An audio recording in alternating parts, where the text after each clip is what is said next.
Oh, I can play this song. Wait, did you just start it? Maybe. Go ahead. We'll get pulled for copyright. Let me see if I can remember this.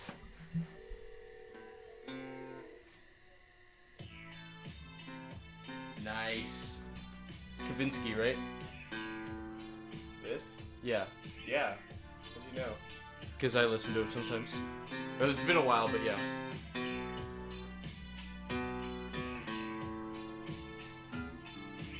Welcome to What Movie Should Ken Watch? Can you hear this on there? Probably.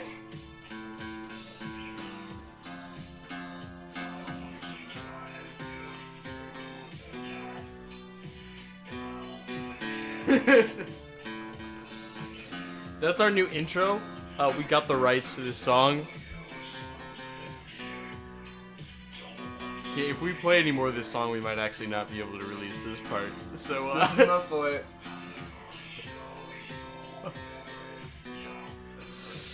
okay. Oh my gosh. So we're gonna be discussing two movies. This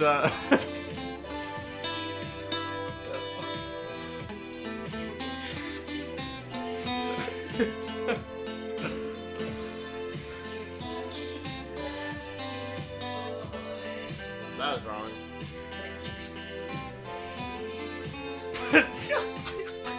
should play towards the mic.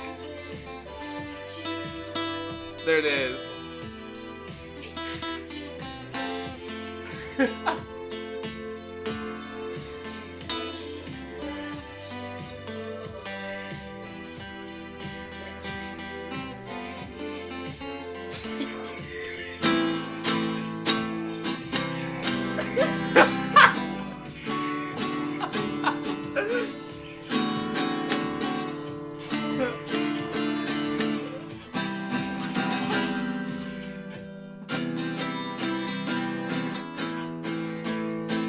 Welcome to What Movie Should Ken Watch? What? It's the most fantastic Show of all time. show of all time.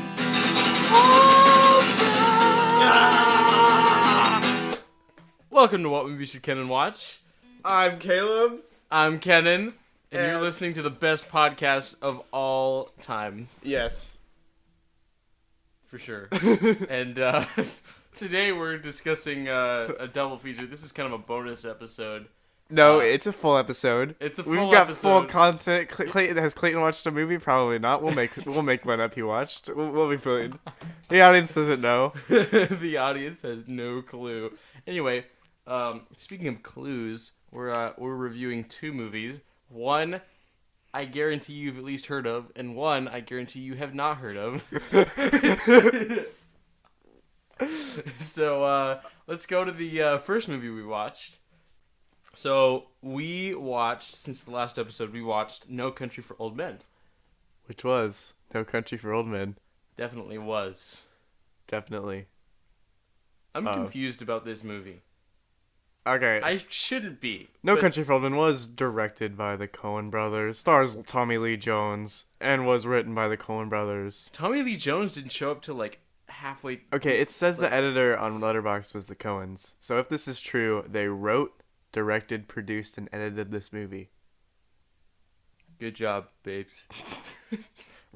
It's shot by the greatest cinematographer of all time, Roger Deakins.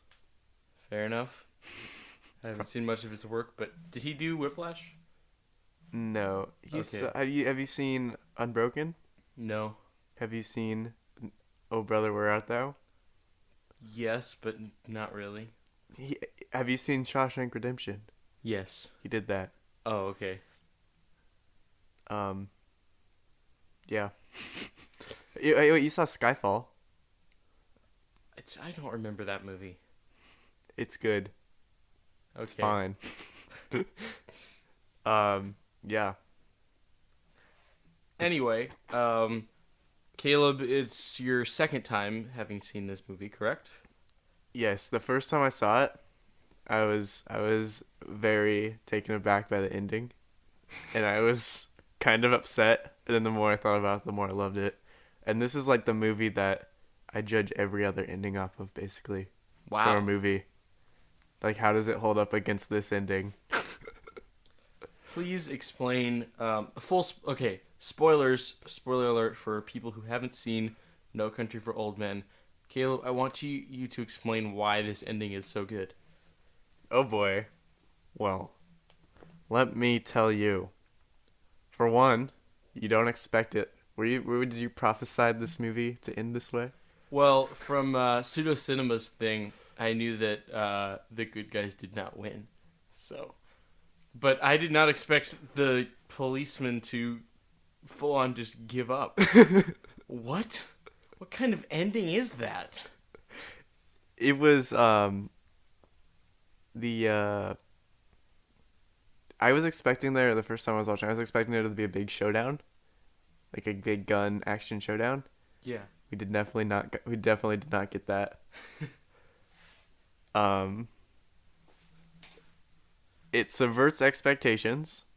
That's one reason why it's so good. Number one. Number one.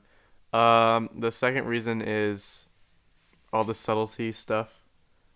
And did you realize that? Did you get the part when he's like one of the dreams was my dad gave me a case of money? It was? Yeah, that was one of the dreams he had. I stopped listening. I was tired and I thought it was an insignificant scene and then I realized it was the ending. I said to you, I'm like, what did he say? Did I miss something important? And then it ends. I'm like, what?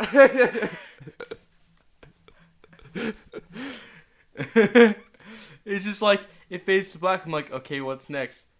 Directed by. I'm like, no. And then I woke. That's the best last line in any movie. And then I woke up in the movie. Can you think of a better last line? You can't probably think of any last line. What was the last line in Whiplash? I'll cue you in. Probably. Not as good. Not as good. Nope. I like Whiplash's ending better, probably. The fact that, like, all the stuff that's up to chance, and like, the coin doesn't have a say in the matter. And the fact that VHS had a cameo. Yes. VHS himself has his cameo. This might be his first appearance. And it's in like a big movie. Yeah, so that's the real second reason right there. There's so much subtlety in this movie that, in fact, it's so subtle, I'm having a hard time wrapping my mind around how deep this message really goes. Or is it deep whatsoever? Maybe it's just a crap movie. Who knows? It's not. Is it a crap movie? You can't, whether you like the subtlety or not, you can recognize. Did you think the cinematography was good? Again, I wasn't paying super close attention. I really should have. I'm supposed to be talking about the movie on a podcast, and instead I started watching the movie, and yeah. So if you're listening to this, know that you're getting the best quality review possible from the guy who doesn't notice the cinematography. I'm gonna go to good old Film Grab and find the movie and show you some stills. No Country for Old Men. Alright, so the film opens with a whole bunch of landscape shots. There's some blue and orange in the opening shot. Blue and orange. More shots. That shot was great. It's like a crane. It goes like starts like this, and then it goes up, and then you just start to go in on a close up of the bad guy's face. Yeah, this he shot looks was crazy. great. I'm trying to remember that shot. In the sink? He washes his hands, like he washes the blood off his hands, I think. Oh. And then he escapes the police station. He goes, pulls over a guy from a police car, and then kills him for no reason. Just that he wants his car. Yeah. The sheriff didn't even realize they never uncovered the reason why he had no bullet in his head. Did he? I thought he was gonna Not on have. screen. There's a lot of stuff that happens on this movie off screen, which most movies do not do that. That's another. This movie is so unconventional. That's probably why a lot of people don't like it. It's so A different. lot of people don't like this movie. I assume so. Um, I think this movie needs a second watch. yeah, the lighting in the bedroom scene is pretty good. I would agree. This is why Roger Deakins is amazing. This shot, like just the backlit. Oh, That was This is one of my favorite shots from the movie. The backlit truck on like a hill. This Roger Deakins likes to backlight us a lot of stuff, so there's a lot of silhouette in this movie. great. Cinematography aspect, it's some of the best, I'd say. There's a good double, nice frame within a frame there. Oh, what'd you think of when he went to the trailer park? And it's just that old lady. And it's like, we can't give out no information. I thought he was gonna like kill her. And then you just hear a bat, like someone flush a toilet, and he just kind of looks over, and then looks back, and he just turns around and leaves. What was the point of the what? I think it just brings you into the world, and that's just an awesome scene. It's just, I don't know what it is about it. It's just so good. That was one of my favorite parts. Just all the weird, like just all the random scenes that happen. Oh, these shots were great. He like a reflection, backlit reflection from the TV. Yes. More backlit stuff. Oh, this shot was great. Just there's one of these shots in Whiplash too, just of the back of someone's head.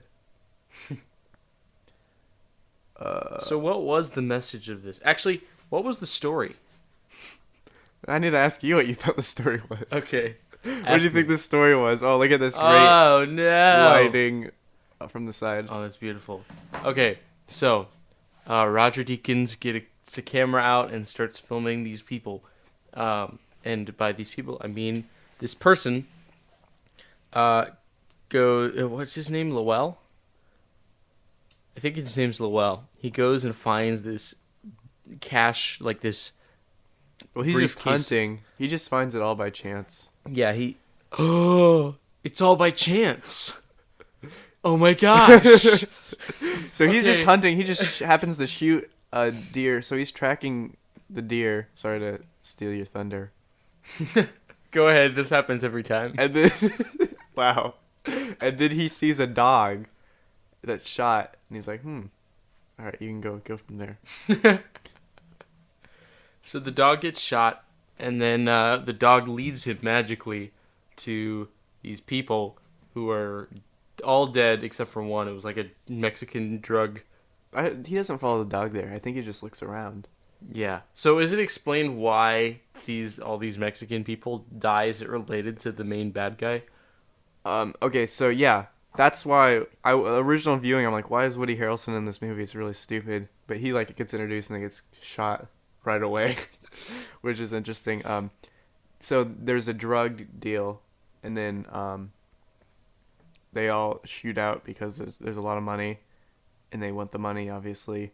So then the one guy gets it, but he's injured. He goes to the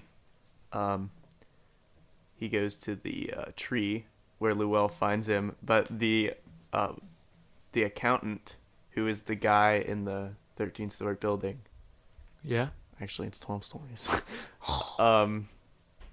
He wants the money back.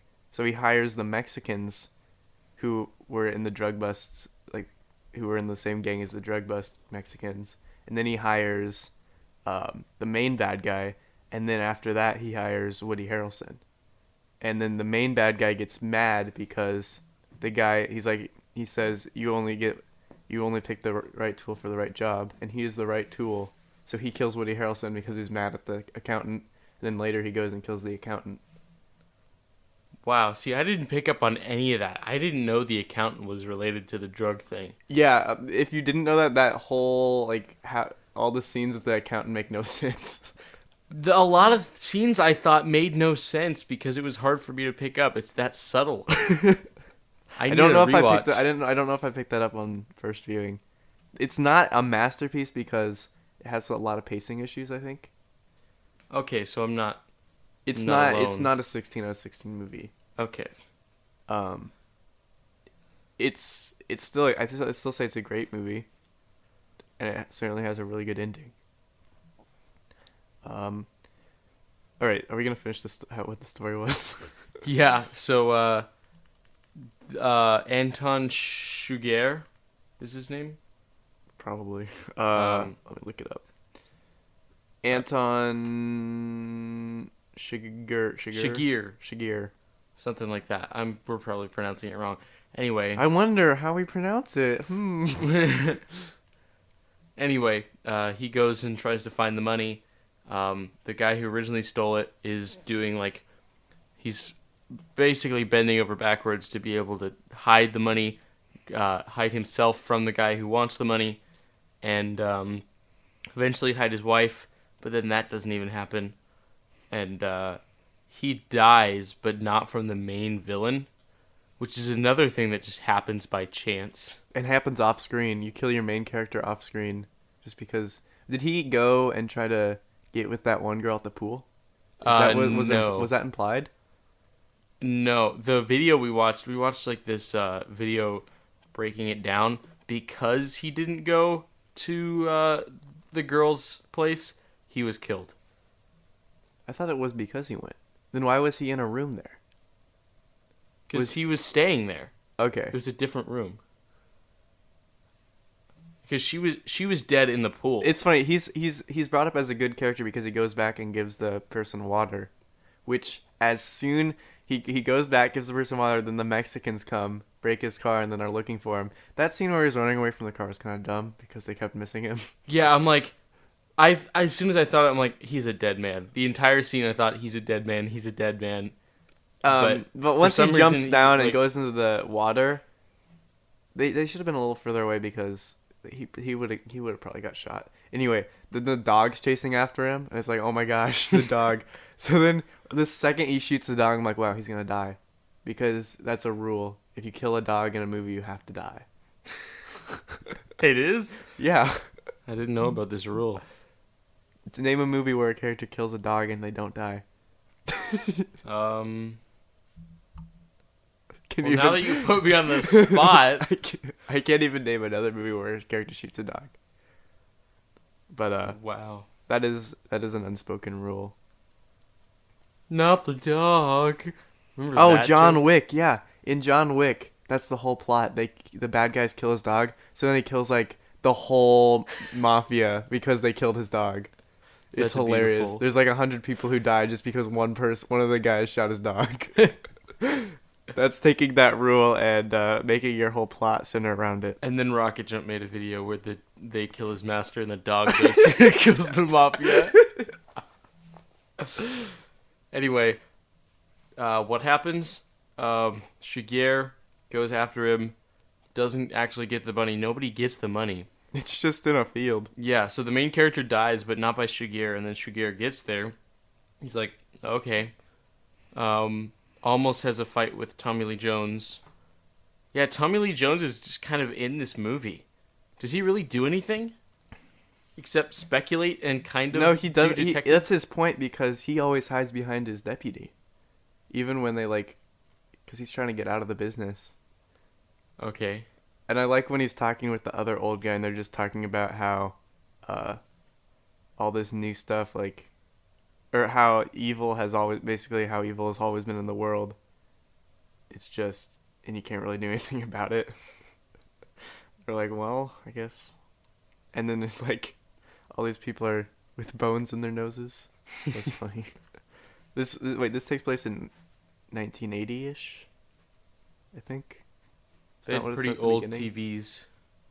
I'm pretty sure that's what it said at the beginning. I must have missed it. Anyway, what was I going to say? This is a podcast. I have to say something. Oh, yeah. Finish the story. Shigeru gets away. He goes and kills the main character's wife just because he promised to. But does he? How do we know he kills her? Because he looks at his feet to check if he got blood on them. Yeah, there's so many. On the second watch, there's at least 10 close-ups of shoes in this movie. before that happens. It's great. But yeah, so I'm assuming that she died because why else would he look at his shoes? That's actually another. I was watching a video on cuts. After that, it cuts to him in a car. That is like an example of one of the most subtle smash cuts. Because there's no, it just, the music and everything just cut. They don't. There's no fade, but it's so subtle that you don't really. It's just like your subconscious feels it. So look for that. And then he gets in a car crash for some reason, which is by chance. Probably, it's just. So this whole movie is like governed by chance. I think it's just. Well, wait. What did the video essay say? Anton. What was Anton's philosophy? All human life it's all gonna end at some point. So what's the point? Yeah. And then he gets caught up in that by getting in a car crash. And so at that point he just like gives up. That's the end of him. I don't know.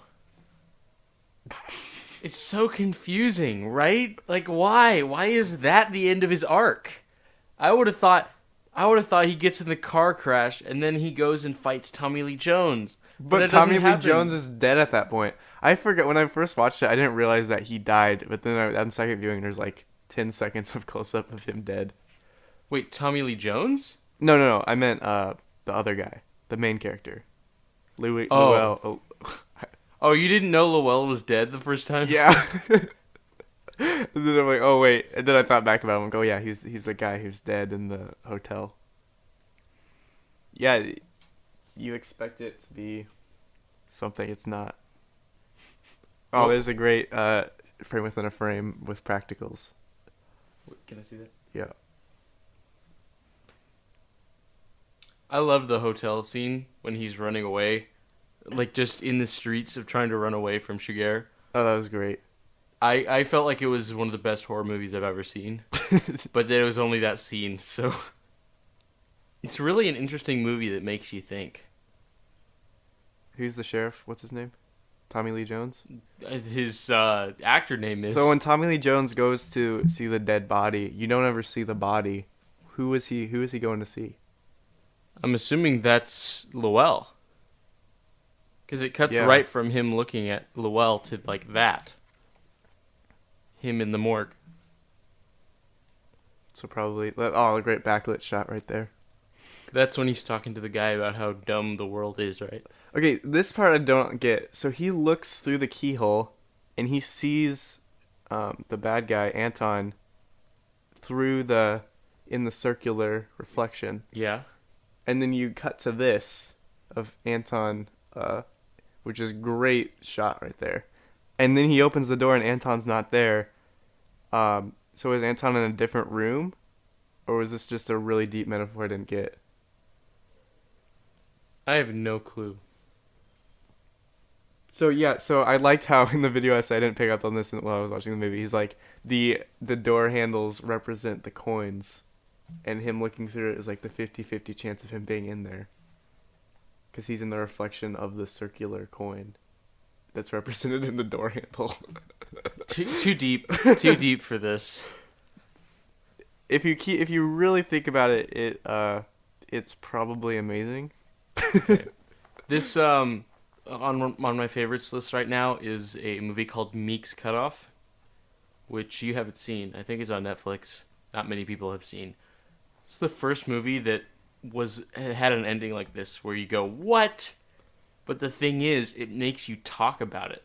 It makes you think about the ending. Why did they choose that ending? Unless they're dumb, they chose that deliberately. I don't think they're dumb. No, they definitely, it's all deliberate. Another Coen Brothers movie that has a very similar ending to this is, it's probably more abrupt than this ending, is A Serious Man. And like after I watched it, I'm like, wow, that was a really dumb ending. And then the more you think about it, that movie's probably a masterpiece. But I just didn't like it because how it ended and some other stuff. But like, have you seen that clip where it's like, I've just been in a terrible auto accident from that one video essay? No. You probably have. You just don't remember it. Anyway. I'm still not sold on this ending. I. Why does he quit? Why do both men quit? Well, Tommy Lee, what was Tommy Lee Jones gonna do? Like, Track him down. I guess how? die. How is he gonna track him down? Everyone else was dead. Everyone else. Okay, so he just gives What was up. his? What was Tommy Lee Jones' incentive? Because he wanted to get out. He was retiring anyway.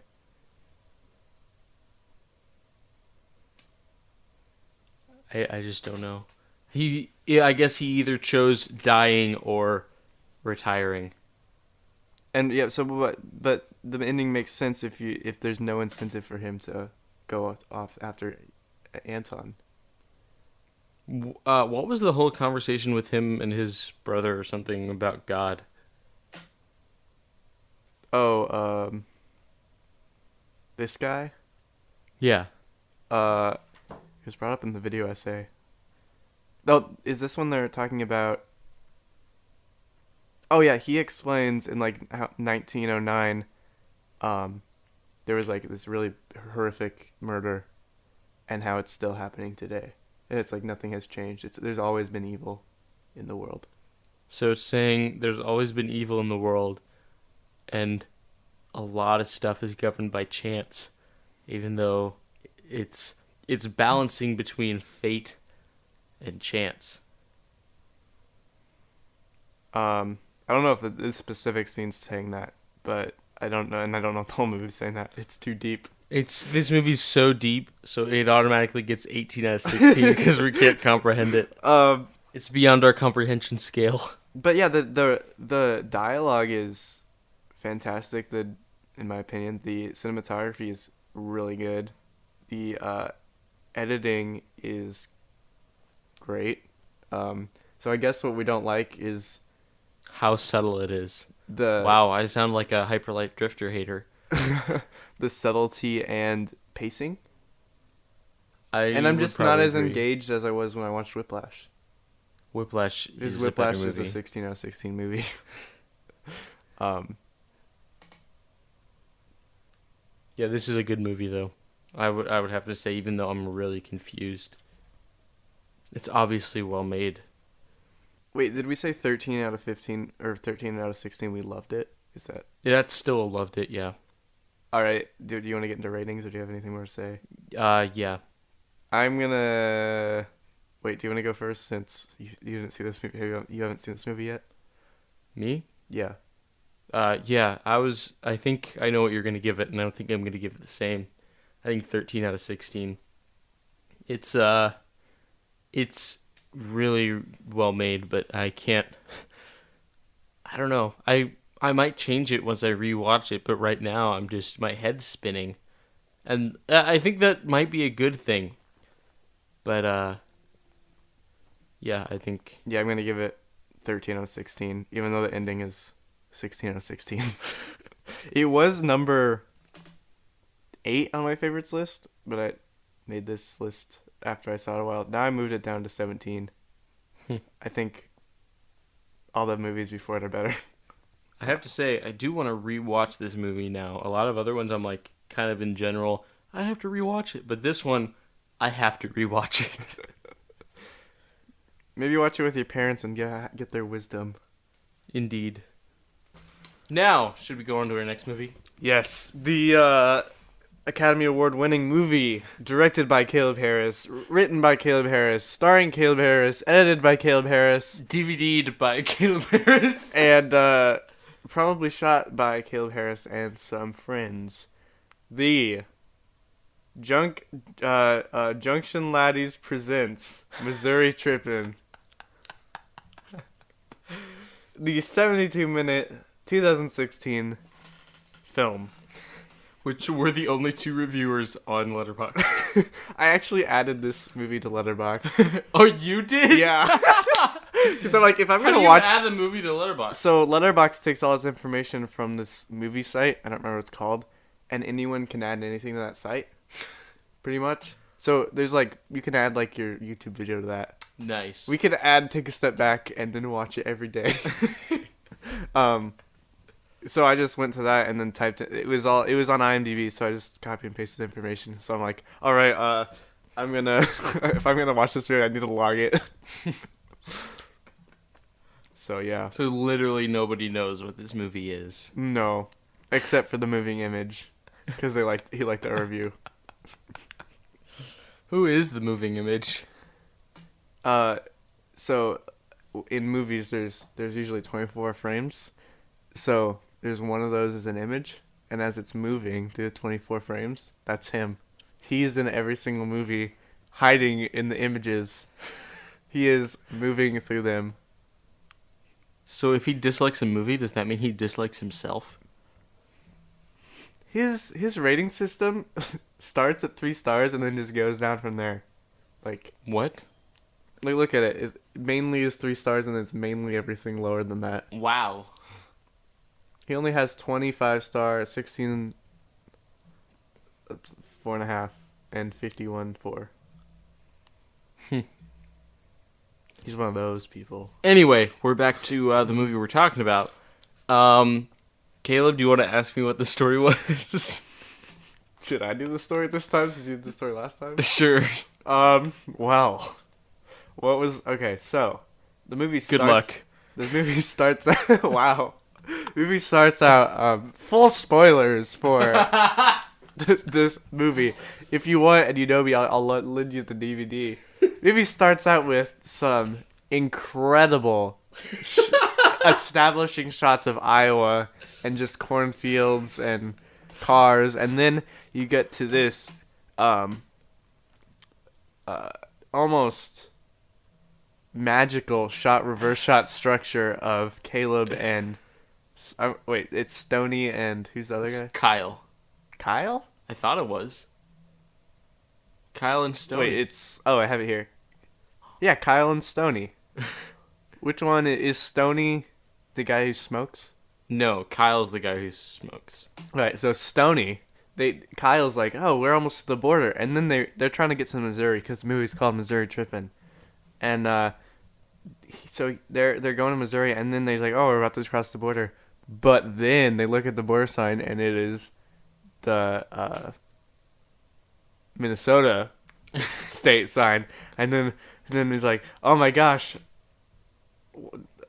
we're going the wrong direction, and then Stoney's like, oh, that explains why the words were upside down.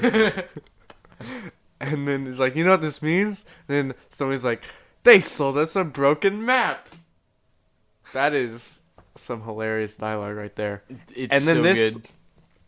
And then we learn later. So this is like, this is a very artistic movie because it starts in the middle of the story and then it goes back to the beginning. So in the beginning, their grandpa has died, and yeah, he died. I'm trying to think of what to say.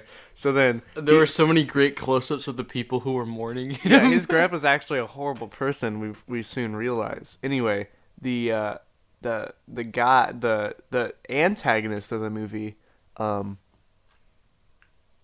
this has a great objective and obstacle. They need to get to Missouri, and all the objectives are all the people that are trying to stop him. Vampires, dancers, the guy who wants the Blade Runner Blu-ray. What's another Harry thing? Potter. Where was I going in the story? Oh yeah, so what's the bad guy, the antagonist's name? Do you remember? Kim. Oh yeah, Kim. And he's I remember more about this movie than No Country for Old Men. We watched it more recent. Well, we watched half of it more recent. True. What happens? I think his name's Kim Lawson. He's a lawyer. Okay, he's a lawyer? Yeah. Alright, so he tells their grandfather actually left them like $5 million? Yeah, $5 million. $5 million, which is a lot of money probably. I've never seen $5 million, so I wouldn't know. Anyway, so they have to get to Missouri. So No. they're like, oh, we'll just drive down there, right? Yep. All right, so then they'll drive down there, and then No, wait. No. Okay, what happens first is they're like, we can just walk. because their car broke down, right? Their car got towed. towed. Their car got towed. Great story writing. Oh, and they break the 180 rule in their conversation. Didn't Oh, I noticed one time in Whiplash when he's getting slapped, he's like 1, 2, 3, 4 slap, 1, 2, 3, 4 slap. Every slap they broke it or something. They broke it during that scene, and I think it was to disorient the audience during the slapping. Interesting. So, there's something you can do. Breaking the 180 rule. I highly recommend it if you're slapping a character. Okay. We're back to Misouri Trippin. So their car gets towed. They start walking and doing weird jazzercise things. And they run into this guy and kick him. Oh no! Josh is just walking down, and then they walk past him. If you don't know, Josh is a up and coming writer director. He's making a NASA short film, starring none other than Podcast Zone. Our podcast. Oh wait, is the director of the NASA shoot Josh? Yeah. Oh, was he the guy talking to me? No, that was Jamie, the producer. Oh, okay. See, this short film is so big. We have a producer and a director, and a gaffer. I'm the gaffer. Oh yeah, that light's gonna be so good. All those noises are probably gonna pop up. I know. I'm sorry, listeners. Anyway, Kenan, not to go on a rabbit trail, Kenan has been cast in so many Iowa productions. It's like at least 2, which for Iowa is like 75% of the things that are shot here. So That's true. I'm sure. You wanna talk about the Z triangle? Oh yes. We should do an episode on that after it comes out, and we can like do behind the scenes stuff because we've been on all the production days and like know how it turns out and why. So I'm in this movie called The Z Triangle. It's a zombie movie, but don't. It's not about the zombies. It's based around the zombies a little bit, but it's more about these group of friends who get stranded on this deserted island, except for the zombies, and they have to figure out how to defeat not only the zombies but the inner demons within themselves and their friendships. Anyway, this movie is, I think, going to be out in October, but we're going to start shooting in July, which is only a few weeks away. Yeah, July 1st, so we'll give you an update whenever that happens. Yep, it's called The Z Triangle. I think there's a Facebook page. You should go check it out. I haven't liked it yet. What? I haven't liked that page yet. I don't think it's up as of like 2 days ago, so it might be up now. Okay, yeah, so October, we'll do an episode on it. Yeah. Making a movie. Indeed. I am second AC, so whatever that means. It means you hold the chords. Yeah, the chord holding in that movie is gonna be A+. I expect nothing less from you. And then a short film for NASA, Kenan has been cast. I have no idea what it's about. I'm not cast. Well, basically cast. Really? 90%. He hasn't emailed me back yet. 90% sure he's cast. Just like John was 90% sure he was gonna get Lucas. John was probably 100% sure. He was. Aaron was like, what? Do you want to explain that or just cut it out? So, our guest from the first episode was auditioning, quote, auditioning to be in this movie as well. But he sent in a audition tape with him turning on the camera, sitting down, I think going to get food. No, he was just staring at the camera for like 10 to 20 seconds. And then he turned the camera off and sent that to the director. And then later he said, "Did I get the part?" I love you, John, but I don't think you got the part. Pro tips to the actors out there: send a real Send a real demo. Yeah. Send a real audition. Yep. Back to Misouri Trippin. Is it as good as Whiplash? This has better cinematography and writing than Whiplash, but I think the characters might be a little bit better in this movie, actually. Yeah, actually, you're right. And the villain The villain is so complex. Kim. See, Kim's emotional battle between giving there's a very good message about how you can help 2 lives with this money, or you can help thousands of lives. And so the money, if you don't know, if you haven't seen this movie yet, go watch it. Anyway, they want to get the money, but Kim, the antagonist, is actually not that much of an antagonist because he doesn't want the main characters to get the money. He wants thousands of school children to go to school with this money. So he's trying to keep the two brothers from getting to Missouri to get the money. Why did they have to go to Missouri to get the money? Because that's where it is. Oh, and no, but why do they have to do it in 24 hours? That's not explained. I think it is. I just forgot. It's just within 24 hours. If they don't, then the lawyer has the permission to give all the money to charity. So, the struggles in Whiplash are nowhere near as good as the struggles in this movie. My goodness. The vampire fights, I think there's a lot of symbolism in, especially each way their guide dies. Oh yeah, so there's this character, the guide. He is their guardian angel. Wait, he's sent guide, down from heaven. Wait, guide has 2 of the same letters as God. If you turn the I sideways and put it on top of the U of guide, you have an O. The guide is God. Oh my gosh. No wonder he kept coming back. So he is Jesus Christ in this movie. He is a symbolization of Jesus Christ. Oh my gosh. So there's this guide character, which if you haven't paused the episode and watched this movie by now, I don't know what you're doing. He is their guide. Jesus is our guide through life. This guide character, who is Jesus, is their guide to Missouri. Indeed. I think what they're trying to say also is that Jesus approves of marijuana. Because the guide, who is Jesus, has a bunch of pots on his backpack. And they keep banging. So they're subtly letting you know by banging pots together that pot is okay. That is really subtle storytelling. Unbelievably good. I know, right? What's another Harry Potter? The I think it was Josh Ron.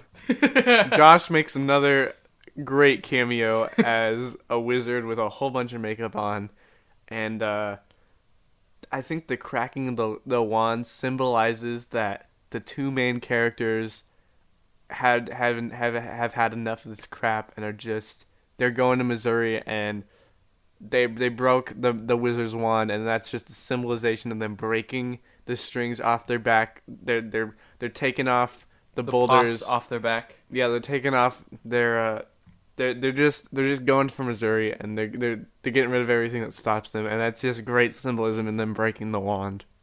And skipping to the dance scene, the dancing people guarding the bridge, there was so much great dialogue between the people on the bridge and other people on the bridge. The one guy that kept laughing, that had the beard, that was so funny. He was the best actor by far. He was my favorite part of this movie, honestly. And the way they fought them was absolutely magical. You have to listen to this. What they did was, okay, this is, you've heard like Ferris Bueller like breaks the 4th wall. This breaks the 5th wall.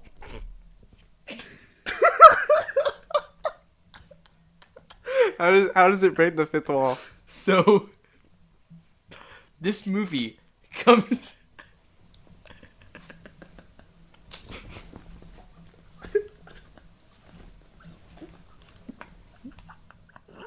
What?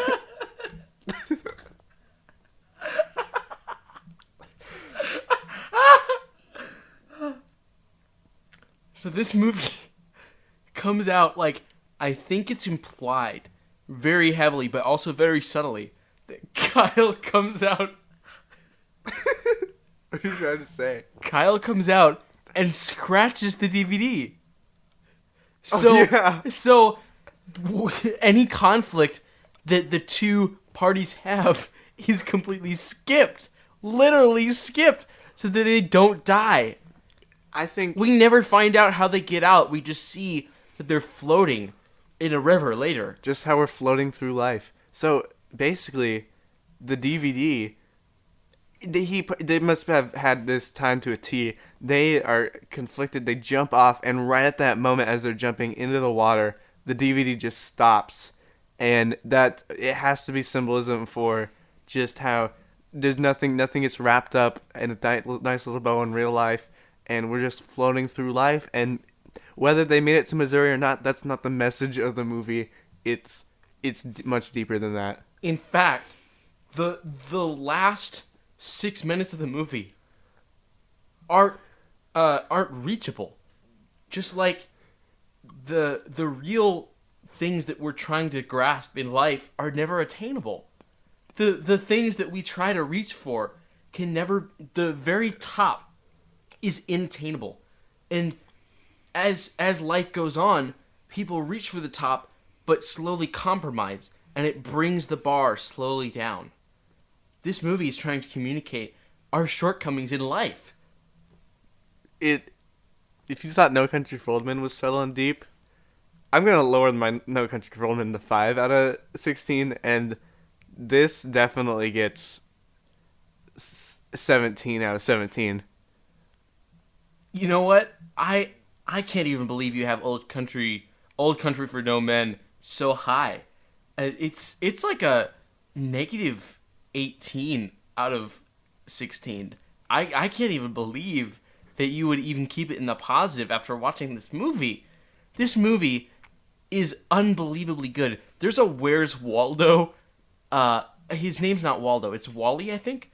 Where's Wally thing?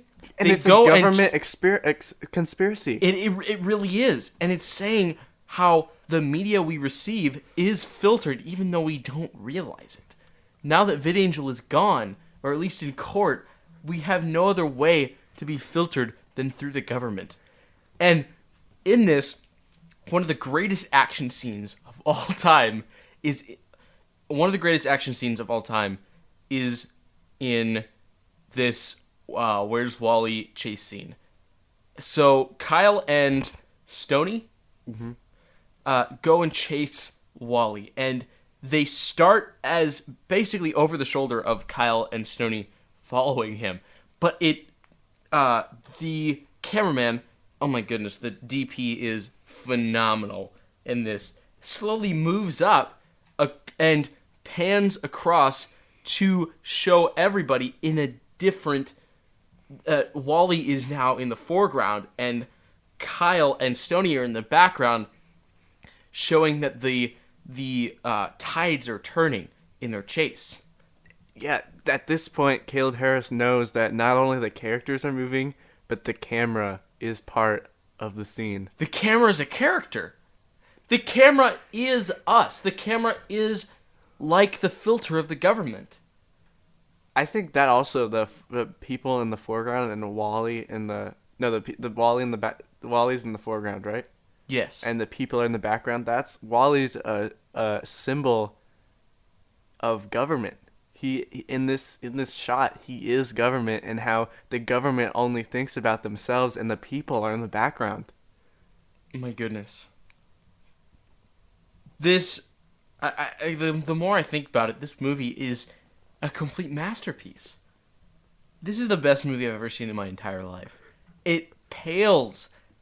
It everything pales in comparison in reference to Misouri Trippin. I think Misouri Trippin definitely gets 16 out of 16 easily. 17 out of 16. Wow. Yeah, that definitely 17 out of 18 or 15. Yeah. Yeah, it's great. 17 out of 15. Mm-hmm. Definitive rating. Definitive ranking. So it's 17 out of 15 definitive breaking. Go watch Misouri Trippin by Caleb Harris, my new favorite director and friend. Yes, unbelievably amazing. Like Words do not describe this movie. It's the emotional emotions you get when you watch it. I would agree. Another thing, the map upside down is like a metaphor. Next segment. What classic movie did Clayton watch this week that we didn't? Well, I don't think since we recorded our last episode last night, I don't think he watched a movie. Okay, so it looks like, what movie did Clayton watch? Looks like he watched. Oh wait, let me do that again. What classic movie did Clayton watch that we didn't? Gun Self-Defense for Women. That is a classic. Dude, that it's incredible. The cinematography rivals, I think, Caleb Harris, honestly. Um, And the man who directed this has a very similar style, but I would say a very distinct style from the man who directed Cool Cat Saves the Kids. yeah, Clayton's review is Derek Savage is a genius. Easily. I think that, I mean, what else do we need to see? Oh, look, David Valknett reviewed this. Really? Yes. Oh, he did. Read it. Okay.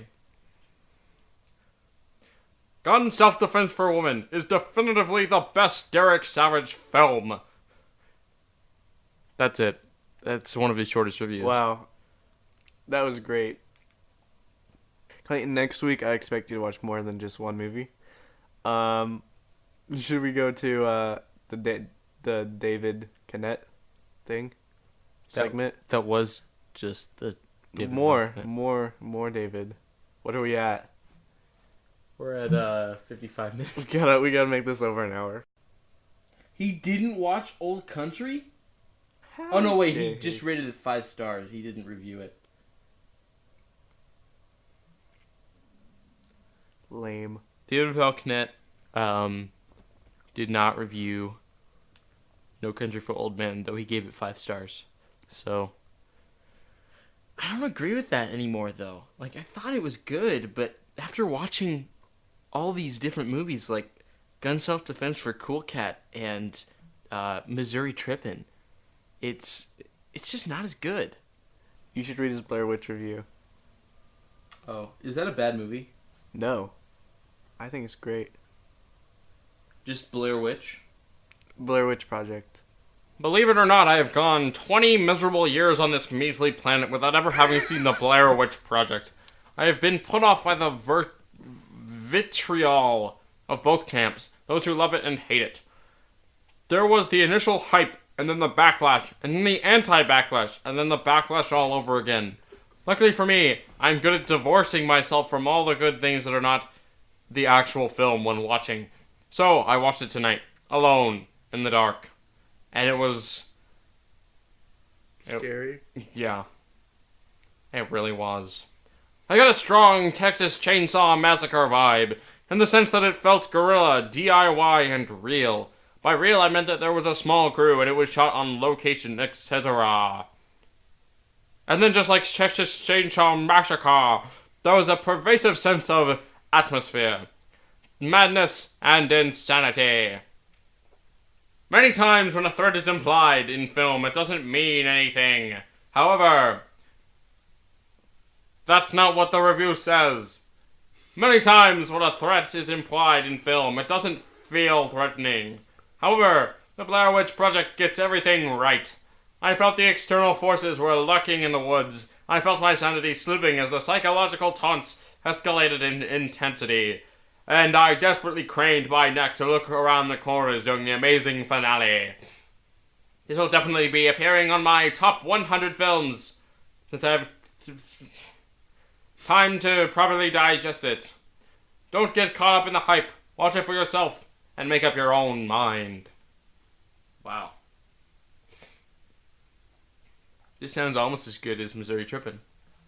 Almost. You rated it 5 stars. In a way, it's probably one of the greatest movies ever made. Just because how simple it is. I should watch it. What movie has Ken watched? Since the last episode, I saw the movie Fateful Findings, which is a movie about fateful findings. This guy is fatefully looking for findings, and he finds the fateful. And eventually he gets there now, and then he eventually just passes through, and nobody even knows he's been there. After he passes through, doesn't he double down on something? Oh yeah, and that was the whole movie. That was kind of weird. Yeah. Anyway, what movie should Ken watch? Let's do Meek's Cutoff since I haven't seen it. And it's Okay. it's one of your favorite movies. All right. So Meek's Cutoff whenever the next episode is. Yep. Thanks for listening, guys. You've been listening to What Movie Should Ken Watch, providing all of the best and reliable information in movie podcast reviews. True that. Thanks for listening. We'll see you guys later. Bye. Another thing, the map upside down is like a metaphor.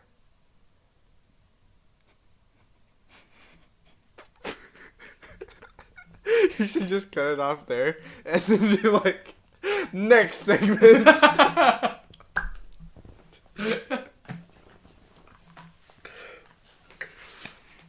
Next segment. Do a more serious thing than that. Next segment.